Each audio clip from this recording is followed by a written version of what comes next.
Okay, because I pre-taught this yesterday, I think this is one where we can just go directly into the homework, and we're going to talk about it as we do some.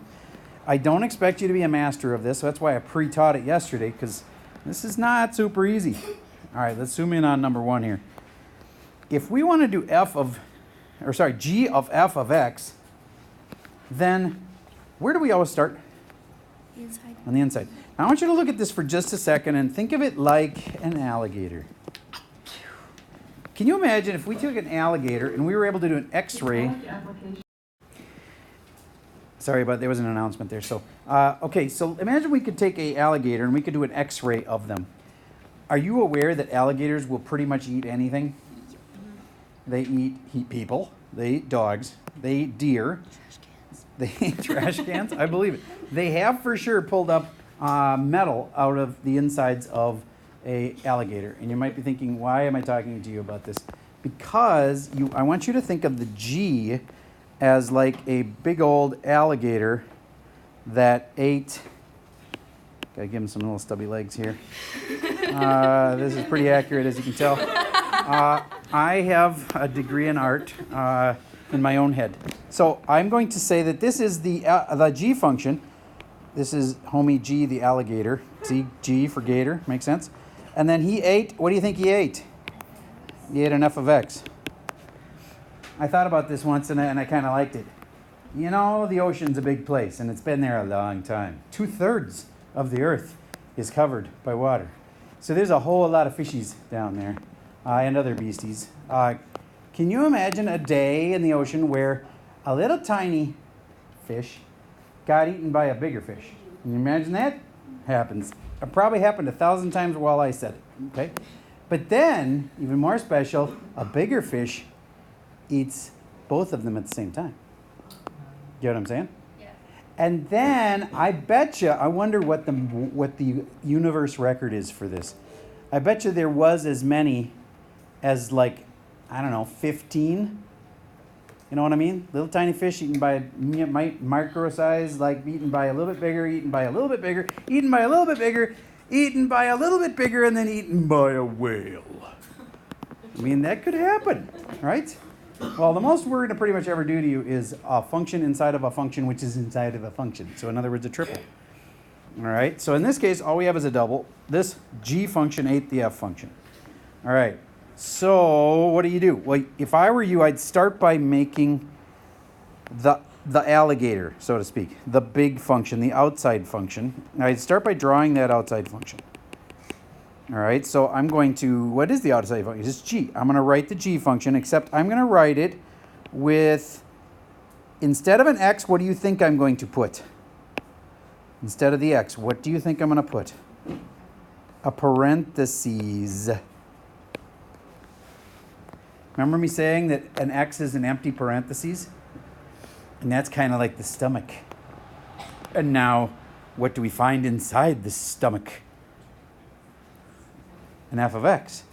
So this is the part, I'm going to just change colors to make it more understandable. Do you get, this is where we find the f of x function. So the blue thing, the alligator, ate the red thing, like the fish or whatever that is. And now, what's the answer? Well, you actually go through and finish it. So I'll start this one with you and put my absolute value bars a little bigger. And then I'm going to say it's negative 2x plus 7 times negative 2x plus 7. And that's a pain. Yup. Nobody said honors pre-calc was easy. I have been quoted on saying it's not that hard.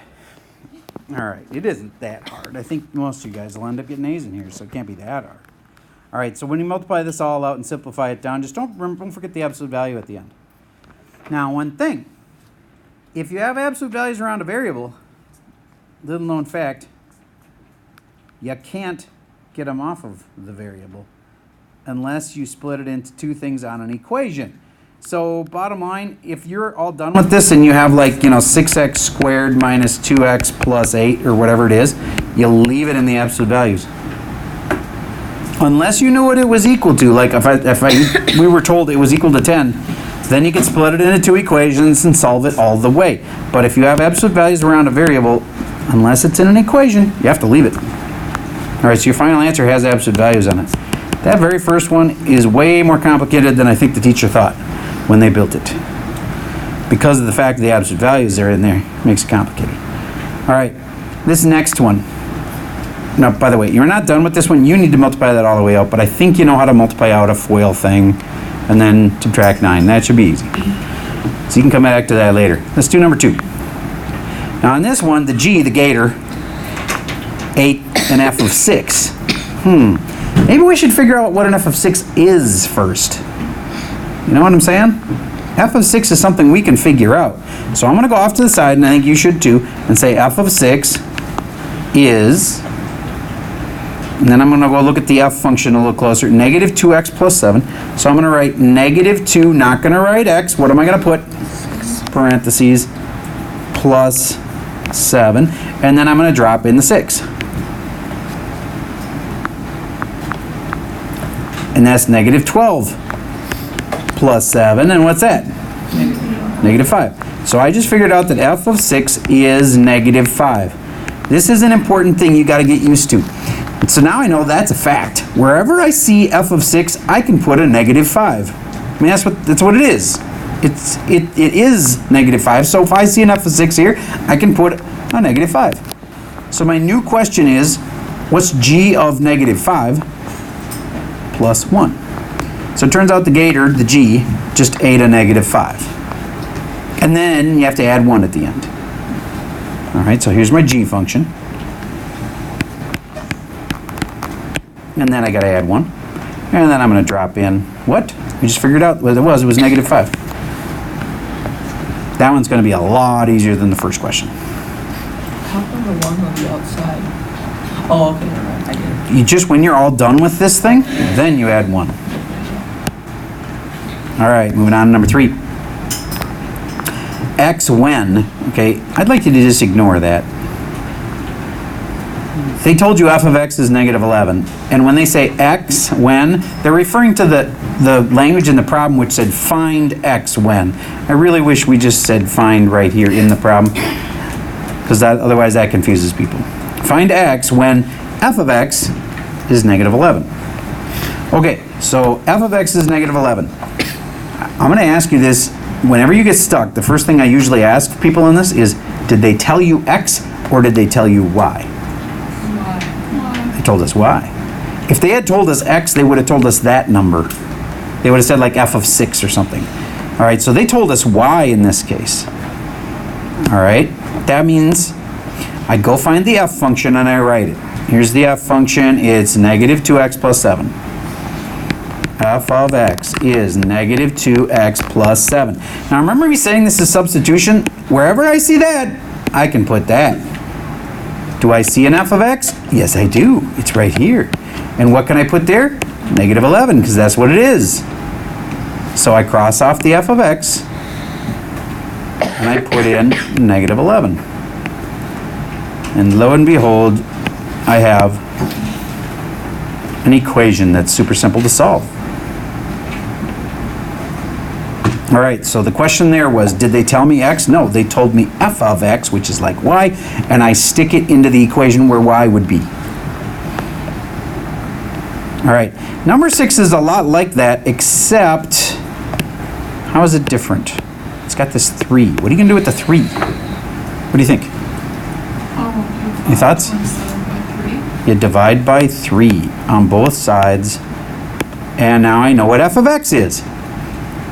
Remember, what's f of x the same as? Y. So it's like they just told us y is 9. Then I go to that equation, stick 9 into where y would be, not x. And I solve it. This is find x when. So you're in the end trying to find x. I don't want to do all of these, I just want to help you get started on them. All right, there are a few we are going to skip. We are going to skip 4. And we are going to skip 8.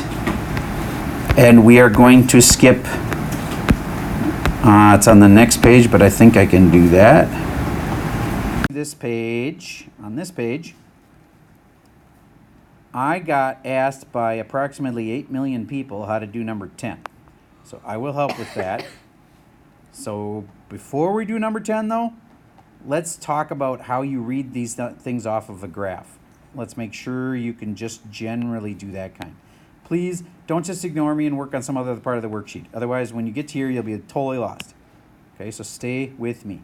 Everybody zoom in on this graph. And I'd like you to number it across the bottom. 1, 2, 3, 4, 5, 6, 7, 8, 9, 10. And then up the side, up the y, 1, also known as the f of x. 2, 3, 4, 5, 6, 7's the highest I go.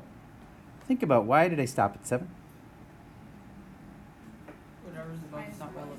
Yeah, everything above 7 doesn't matter, because the highest I'd ever need to go is over here, which is 7. Okay, so now I'm going to put f of x here, and I'm going to put x here. I know you know that f of x is the same as y. Okay, now, if you don't get this part, you can't do the other stuff. So I'm going to give you some simple ones. What's f of 2? What is f of 2? So the first question you got to ask yourself is, did I just tell you x, or did I just tell you y? If I say f of 2, did I just tell you the x number? Yes, I did. I told you x was 2. And you got to be able to tell me what y number that goes with, which is what? 4. So I'm going to write that. It's just a fact. I'm putting it off to the side, and it might be handy later. When they ask you what f of 2 is, you know, you got it written down there already. Can you tell me some more that are like that? What's f of 3? 1. That's 1. Now I want you to note that that's the point 2 comma 4. This is the point 3 comma 1. You used to just think of them as points. Now you got to think of them as function notation. Let's do another couple. How about what's f of 4? 6. What's f of 6? 2. 2. What is f of 7? 2 again. What's f of 8? 7. And I think you get the idea. If you're going to keep going, you can. All right. Do you get how I'm naming the points but in a different way? 8, 7 is f of 8 is 7. Okay. So now later, when they say, what's f of 2? Don't go brain dead. It says it right here. F of 2 is 4. Or it says it right here. F of 2 is 4. That's the spot. F of 2 is 4. Okay, so then do they always give it to you that way? No. Sometimes they say f of something is 7. Well, then they didn't give you x, they gave you y, and they told you y is 7. And let me show you how that looks. Here's y is 7. It's a line, and oop, it just hit something. That's the only important thing then about f of x equals 7, is that it seems to hit a point at f of what equals 7? F of 8. So sometimes they tell you the x, and you figure out the y. Sometimes they tell you the y, and you'll figure out the x. Okay, so there's the big picture of what we're doing with this. The very first one, again, I kind of don't like how we set this worksheet up, because the very first one's a beast. All right. Number 10. Skip it for now. I want to get you better at this before we do number 10. Number 11. We'll come back to number 10, but number 11. F of 6. Ooh, I can find that. That's pretty easy. What is f of 6? 2. F of 6 is 2. It's that spot right there. So then I can put a 2 there, because f of x is 2. Or sorry, f of 6 is 2. Then wherever you see f of 6, you can put 2. It's not like they just go together. It's equal to it. So f of 6 is 2. So I put a 2 right here. And then all it is 2 plus 5, which is 7, and that's the answer. That one's pretty easy. So is the one below it. But now I think you're ready for 10.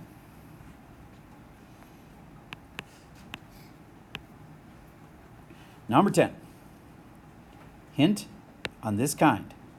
This way seems to have worked for kids in the past. Scribble this out. I know it seems strange, but it's helping you focus on one thing at a time. Do you get, did they give you X or did they give you the Y value? Y. They gave you the Y value. They said Y is 1. So I'm going to follow it over here on this graph. Y equals 1, so I'm going to go, oh, only important spots right there. There wasn't any other spots.